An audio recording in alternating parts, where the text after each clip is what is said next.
Praise the Lord. आप सभी का नया दिन नई उम्मीद में स्वागत है। आज हम लेकर पढ़ेंगे आमोस का पुस्तक, उसका 5वां अध्याय 4वां वचन। यहोवा इज़राइल के घराने से यो कहता है, मेरी खोज में लगो तब जीवित रहोगे। तो परमेश्वर कहता है, परमेश्वर इज़राइल के घराने से कहता है, मतलब इज़राइल का घराना कौन है?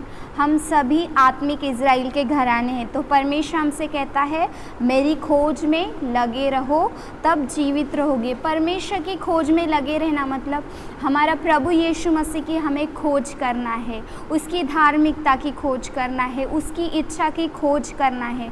जब हम उसकी खोज करेंगे तब उसको हम पाएंगे। जब हम उसको पाएंगे, जब परमेश्वर हम में वास करेगा, जैसे परमेश्वर का वचन कहता है कि मेरे वचन में तुम बने रहो, मेरा वचन तुम में बना रहेगा और मैं तुम में बना रहूँगा। जब परमेश्वर का वचन हम में बना रहेगा, हमें परमेश्वर की खोज करना है, उसके वचन को हमें पढ़ना है, तभी हम परमेश्वर की खोज कर पाएंगे, परमेश्वर को जान पाएंगे, परमेश्वर की इच्छा को जान पाएंगे, उसकी धार्मिकता को हम जान पाएंगे। और जब हम परमेश्वर की खोज करेंगे, जैसे परमेश्वर वचन कहता है, ढूंढो तो तुम पाओगे, तो हम जब परमेश्वर की खोज करेंगे तो हम परमेश्वर को पाएंगे और परमेश्वर हम में वास करेगा। और जब परमेश्वर हम में वास करेगा, जब हमारा मसीह, हमारा प्रभु यीशु मसीह हम में वास करेगा, तो इस संसार में आने वाली कोई भी विपत्ति क्यों ना हो, कोई भी परेशानी क्यों ना हो, तो उसका हम सामना कर पाएंगे। अगर हम परमेश्वर की खोज नहीं करेंगे, अगर परमेश्वर हमें बना नहीं रहेगा,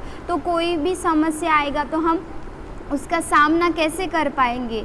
जब परमेश्वर हम में बना रहेगा, यीशु मसीह हम में रहेगा, तो हम हर एक समस्या का सामना कर पाएंगे। आपको इस कौन सी भी परिस्थिति में क्यों ना हो, लेकिन अगर परमेश्वर आप में रहेगा तो आप हर एक परिस्थिति का सामना कर पाओगे। और सामना कर पाओगे, जब परमेश्वर आप में रहेगा तब आप जीवित रहोगे।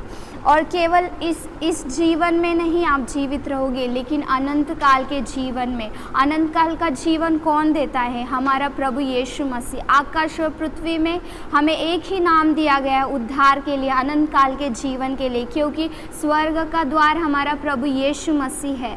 अगर प्रभु यीशु मसीह हम में रहेगा, हम अगर उसकी खोज करेंगे तो हम उसको पाएंगे। और अगर वो हम में रहेगा तो पर हम जीवित रहेंगे, उसका जीवन हम में रहेगा। केवल इस जगत में नहीं, आने वाले जगत में भी परमेश्वर हमें अनंत काल का जीवन देगा। परमेश्वर, अगर आपको जीवित रहना है, अगर आपको हर एक बीमारी से चंगा रहना है, आपको स्वस्थ रहना है, क्या आप बीमारियों में है, क्या तकलीफ़ों में है, क्या वेदनाओं में है, परमेश्वर की खोज करो। क्योंकि जब आप परमेश्वर की खोज करोगे तो आप उसको पाओगे, और उसको पाओगे मतलब आप जीवन को पाओगे, आप जीवित रहोगे, अनंत काल का जीवन आपको मिलेगा। इसलिए परमेश्वर की खोज कीजिए।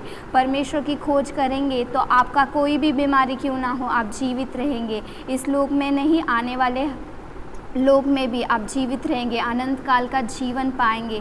इसीलिए इस वचन के द्वारा परमेश्वर जैसे कहता है, इज़राइल के घराने से परमेश्वर कहता है, मतलब हमसे परमेश्वर ये कहता है कि मेरी खोज करो। परमेश्वर का इच्छा केवल यही है कि हम आप परमेश्वर की खोज करना है, किसी मनुष्य की नहीं, किसी वस्तु की नहीं, केवल परमेश्वर की खोज करना है। क्योंकि परमेश्वर का वचन कहता है, मेरे राज्य और धार्मिकता की खोज करो तो सारी चीज़ें तुम्हें दिया जाएगा। जब आप परमेश्वर की राज्य की खोज करेंगे तो आपको लगने वाली हर एक आवश्यकताओं को परमेश्वर पूरा करेगा, क्योंकि वो सामर्थ्य है आपकी हर एक आवश्यकताओं को पूरा करने के लिए। इसीलिए हमें परमेश्वर की खोज करना है, तो हम परमेश्वर को पाएंगे और जीवन को भी पाएंगे।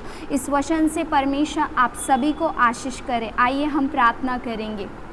स्तुतियों परमेश्वर, इस सुंदर समय के लिए धन्यवाद, इस सुंदर वचन के लिए धन्यवाद परमेश्वर। आपका वचन कहता है कि मेरी खोज में लगे रहो तो आप जीवित रहोगे। हालेलुया। परमेश्वर, हम हर एक व्यक्ति के लिए प्रार्थना करते परमेश्वर, आप उनकी सहायता कीजिए आपकी खोज करने के लिए परमेश्वर, क्योंकि जब हम आपकी खोज करेंगे तो हम आपको पाएंगे परमेश्वर, और जीवन को भी पाएंगे, क्योंकि जीवन आप ही में परमेश्वर। आप ही कहते हैं कि मैं मार्ग सत्य जीवन हो। ओ परमेश्वर, हम प्रार्थना करते हैं हर एक को आप सहायता कीजिए आपकी खोज करने के लिए परमेश्वर, आपको ढूंढने के लिए परमेश्वर। हालेलुया परमेश्वर, और हर एक को परमेश्वर आपके वचन के अनुसार आप जीवन को दीजिए राजा। ओ परमेश्वर, आपने इस वचन से हमसे बातें किया प्रभु, इस वचन से आपने हमें आशीषित किया परमेश्वर, इसलिए धन्यवाद हो राजा। सारा स्तुति महिमा आपको देते हैं। प्रार्थना प्रभु यीशु मसीह के नाम से सुन मेरे स्वर्गीय पिता, आमीन।